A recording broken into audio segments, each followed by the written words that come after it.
All right, shalom. Barakatah Yahweh. Barakatah Yahweh. Barakatah Yahweh Shai. Barakatah Yahweh Shai. Barakatah Yahweh. Barakatah Yahweh. Barakatah Yahweh Shai. Barakatah Yahweh Shai. All right. Salah. All right, today's topic is going to be just basically you're going to need someone in this truth. And not 9 times out of 10, but first and foremost, you're going to need Yahweh and Yahweh Shai, Yahweh Bashem Yahweh Shai, along with the Spirit, but also you're going to need the brothers. And at the end of the day, Yahweh is not going to come and talk to you through that burning bush like he did Moses. Basically, he sets up an order with the brotherhood, and that's beginning with the elders. The first precept that I would like is Jeremiah 17:10. Because, at the end of the day, us brothers, we come from like different walks of life. And a lot of times, we be isolated from each other. And at the end of the day, man, solitude is good, but you have to balance it out. You're gonna need the brothers, to have that balance. 17:9. 17:10 is like. Jeremiah 17:10. I, the Lord, search the heart. Okay. Search the heart, which is the mind. I try the reins. Okay, the reins. Say, y'all, can you blue letter that? The reins. Okay. Because what we're trying to do is just trying to connect it to make a vivid picture. Because like the last topic, the brother Kazak and I got into, you're robots, and at the end of the day, you don't go off your own free will. So if the Most High controls you, it only makes sense that He controls other brothers to help you, or you to help other brothers. Yeah, the Hebrew word for reins is kalya. Okay. Right? And then it says kidneys, a physical organ of seat of emotion and affection. Okay, a seat of emotion and affection. So I, the Lord, search the mind. I try the reins, which is that seat of emotions and connections. Affection. Salakia, emotions and affections. And what that is, basically, Father put, Yahweh Bashem Yahweh Shai, put that spirit on that brother to give you assistance. It may be a situation where you need your car fixed. You may not have the money, but Father may put that spirit on that brother to assist you in your time of need. Keep going, brother. Okay. Verse 10, I, the Lord, search the heart. I try the reins, even to give every man according to his ways and according to the fruit of his doings. And according to the fruits of his doing. So when you help that brother, and you may not be in that position, and sometimes you may not even feel that you're going to be able to help that brother. But at the last minute, Father will make a way through the Spirit to help you give that assistance. Got something, bro? Quick precept, Psalms 139:23. Okay. Well, I'll start at verse 21. And this here is it's a psalm of David. And it says, do not I hate them, O Lord, that hate thee? And am I not grieved with those that rise up against thee? And who's rising up against thee? Starting with Esau, the other nations, and you have 2/3 of our own people coming against the prophets. Keep going. I hate them with perfect hatred. I count them mine enemies. Perfect hatred, and that's complete. And he said, search me, O power, and know my heart. Try me and know my thoughts. Try me and know my thoughts. So basically, why wouldn't Yahweh Bashem Yahweh Shai would not know your thoughts? Because actually you are part of Him. Your spirit came from Him. He's the ultimate spirit. And then it's Yahweh Shai, so on and so forth. And that's why the scriptures say that our spirit beareth witness that we are the children of the Most High. It's not about the skin complexion of a so-called man. It's about that spirit that's within, because that spirit is what the Most High created and put within this physical body. And that's a great point, because you have so-called Jakes as brown as as well, actually as black as oil or a Hamite. But at the end of the day, he could be a tear. And then you have actually Jakes that are gonna be from the so-called tribe of Amalek. So at the end of the day, just because he don't look like you, but if that spirit bear witness, then therefore you have to let him in. It's actually nothing that you can do about it. You know? You give me Revelations 5 and 4.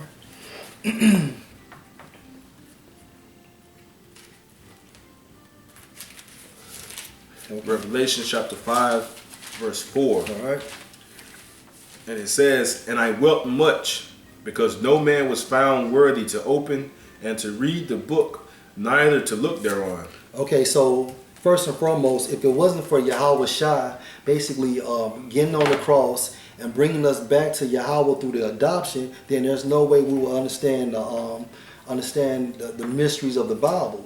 And so I use this precept to actually connect that. So, at the end of the day, not only, of course, you need the brothers, but starting with Yahweh, placing Yahweh Shai in that stead, if he didn't actually become that ultimate sacrifice, then we'll still be out there in the cold, remaining in the congregation of the dead.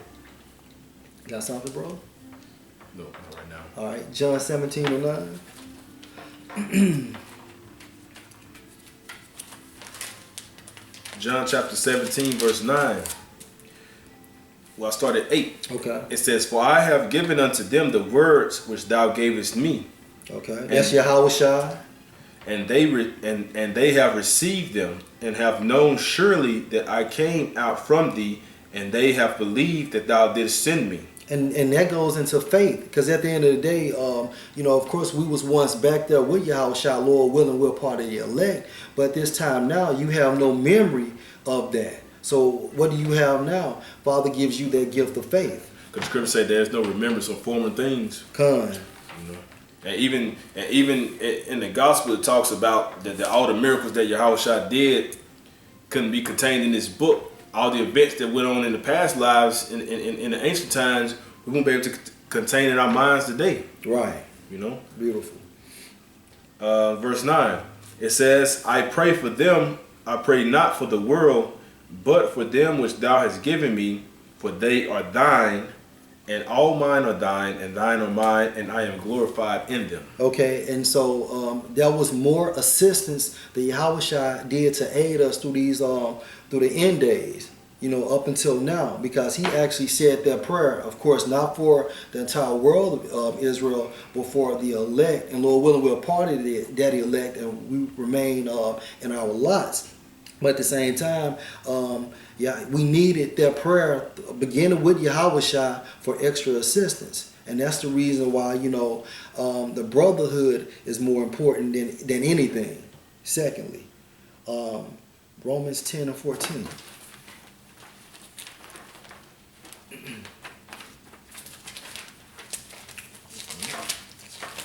Romans chapter 10, verse 14. "How then shall they call on him in whom they have not believed? And how shall they believe in him of whom they have not heard? And how shall they hear without a preacher?" So without a preacher, which actually is synonymous in that verse for a teacher. You understand? So beginning with the elders, which are a part of that brotherhood, if it wasn't for Yahweh Shem Yahweh Shai putting the spirit on them and actually open up our minds to understand what they're teaching, then therefore we will remain in the congregation of the dead. So not only do you need the brotherhood, in order to remain, in this truth, but at the same time, of course and foremost, you need teachers, because you're not able to break down these mysteries at first on your own. And like the brother going into about just literally about the brotherhood, that's why it was that the proverb says that iron sharpeneth iron. Come. If iron isn't what signifies a man with knowledge, a man to know, if that piece of iron never meets up with another piece of iron, how can either one of those two be sharp? You can't get sharp solo.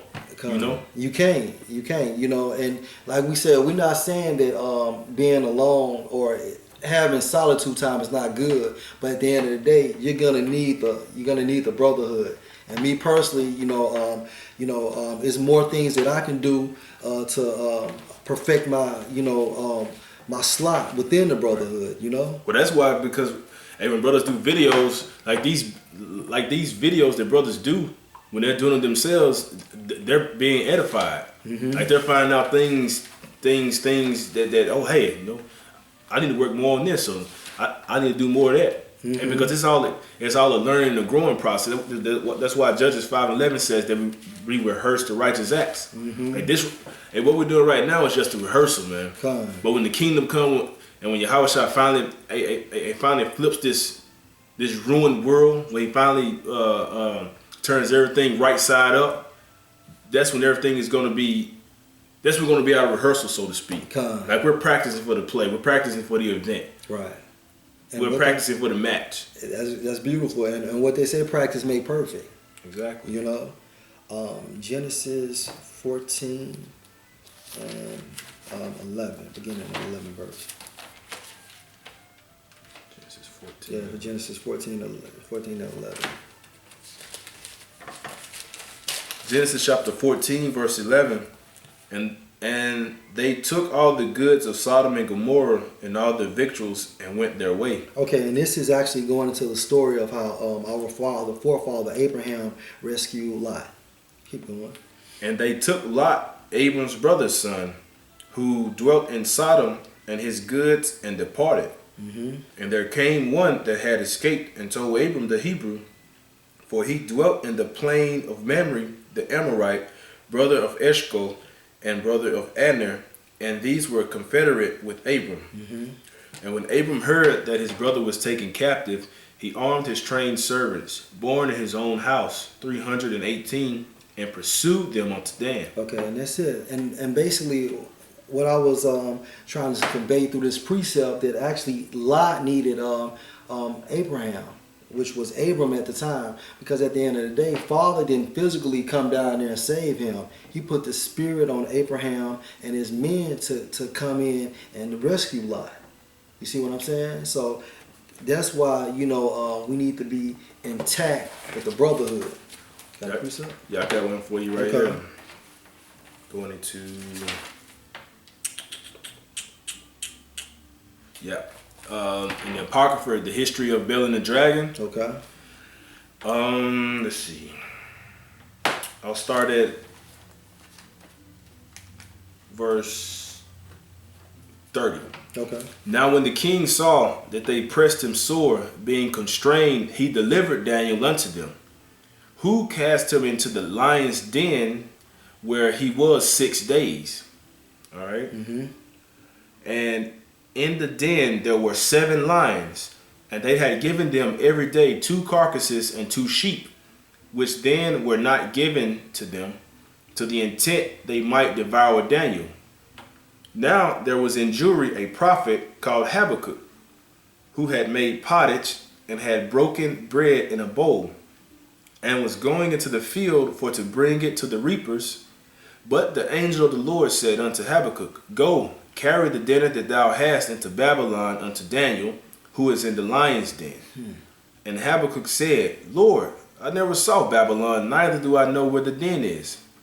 Then the angel of the Lord took him by the crown, and bare him by the hair of his head, and through the vehemency of his spirit set him in Babylon over the den. Okay, beautiful precept, and that's just another precept that actually Daniel actually needed assistance. And what did Father do? Through the spirit of Yahweh Hashem Yahushua, he sent the prophet Habakkuk to provide food for Daniel while he was in captivity. Because at the end of the day, the main point I'm trying to focus on, that Yahweh Hashem Yahushua is that ultimate spirit. But at the same time, he works through men, which are the true brothers of the brotherhood, to provide also assistance. So at the end of the day, if you need something, you should actually go to a brother and ask that brother. But at the same time, don't misuse that, that relationship, where you put that brother in the hole for nothing. And, through the spirit of Yahweh Hashem Yahushua, if you are able to, return or pay that brother back, then basically do what you have to. But if of course, if not, then you will be rewarded by Father anyway. So another brother may help you. You see what I'm saying? Okay. 1 Peter 5 and 9. 1 Peter chapter 5 verse 9.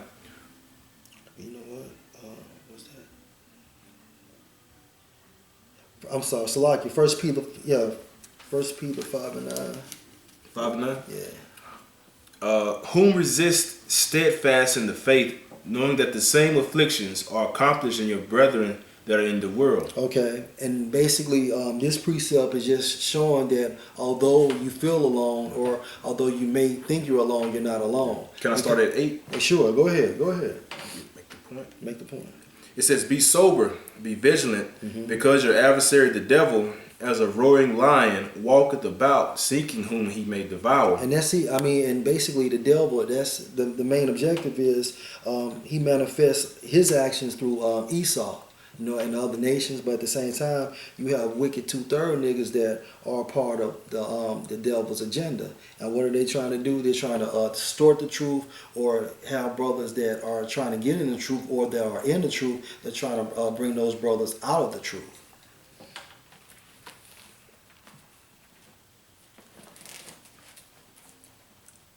And that was it on that. Well, it says verse 9, the same thing again. It said, "Whom resist steadfast in the faith, knowing that the same afflictions are accomplished in your brethren that are in the world." Okay. Because like you said, our brother can't get up in that complacency situation to where, he's putting the brother in a bind, or continuously asking things or needing things when it's unnecessary.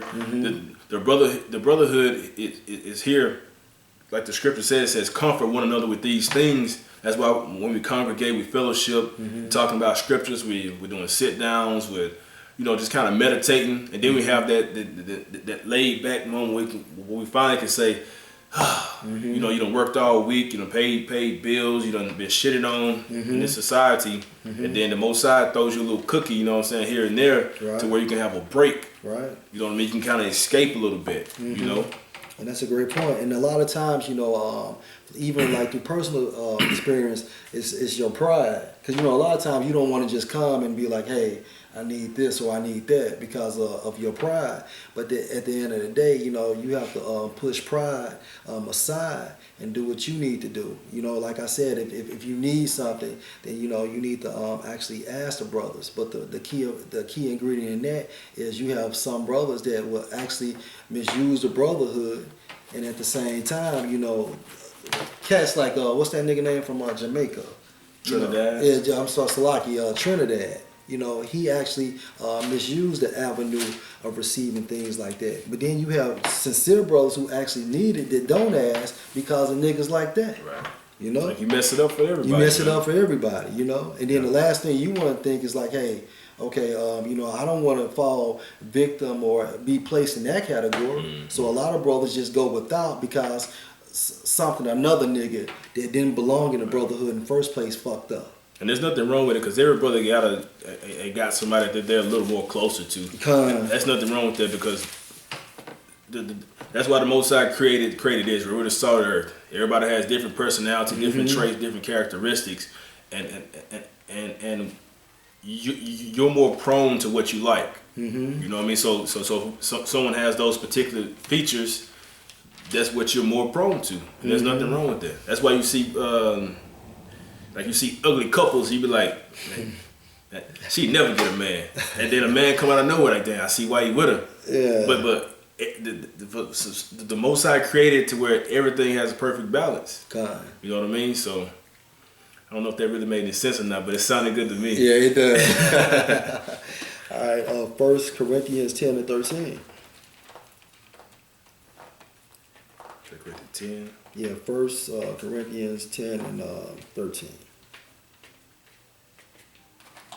1 Corinthians chapter 10, verse 13. It says, "There hath no temptation taken you, but such as is common to man. But the Most High is faithful, who will not suffer you to be tempted above that ye are able, but will with the temptation also make a way to escape, that ye may be able to bear it." And that's beautiful, man. So what is this verse actually saying? That temptation is always going to be there, and at the end of the day, through Yahweh Hashem, Yahweh Shai, then you're able to use him as that trap door to get out of that temptation. So temptation is kind of like what Leonidas was teaching his son in 300 about fear. Fear is always constant, but accepting that fear makes you stronger. All right. Okay. Romans 8 and 20. All right. Okay. Let's see what precepts. Okay, no problem. Let's see what it says. Yeah, and the brotherhood, and that's what's so special about the brotherhood, because the brothers are also going in that strict gate as well. You see what I'm saying? So at the end of the day, although it seems that it's individualized, it's still a universal problem for the brotherhood. Yeah, there's no woe is me thing that goes on. Because what you may complain about, feel is unbearable. Somebody's going through something 10 times worse, man. You know what I mean? So at the end of the day, like the scripture says, therewithal be content.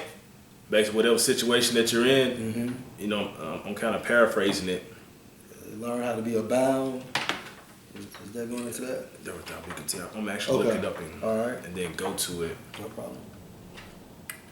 Let me see.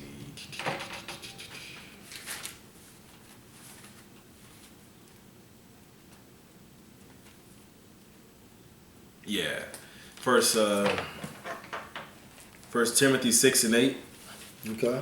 I'll get it real quick. All right. That's just to prove it. And it says, "And having food and raiment, let us be therewith content." And that's just basically being satisfied with what you have. And because I believe it's the book of Ecclesiastes when it goes into the eye is never satisfied. Hey, we always constantly want something. And then once we obtain that we were seeking for, like, okay, what about this? Now you want to, it's a never-ending race. It's like the rabbit with the carrot in front of it. You just constantly running. So like the scripture says, therefore be content, and that's a hard thing to do. You got to be a man to be able to accept that, and because you constantly want different things, you constantly want to better yourself. And that comes with, like you said, being a man, which also infiltrates just having self-discipline and self-control. Because why do you always want? It's a part of that flesh. You see, and along with greed, because you can have a person that makes let's just say like 70,000, and he's at 62,000, and then when he gets to 70,000, he's gonna want 80,000. You never actually be in that lane where you can say, okay, I'm content, because you done exhaust that lifestyle making 70,000, and you want more. If that makes sense. Yep, perfect sense. All right. Romans chapter 8 verse 20. Okay. It says, "For the creature was made subject to vanity." Okay, and who's the creature? That's man, and that actually goes into the lane of every living soul or spirit that's on this earth today. Not willingly, but by reason of him who has subjected the same in hope. So a lot of things that you do is not for the simple fact that you wanted to do it, although it seems like you wanted to do it, but Yahweh Shah through the Spirit, he's pulling those strings on the right hand side, Lord willing for us, and then he also pulls those strings on the left hand side as well. So it's just a well balance, and that goes into Proverbs 11:1. Because you can't have good without wicked, I got the next one. Okay. Here. 2nd Ezra chapter 4 verse 30. All right.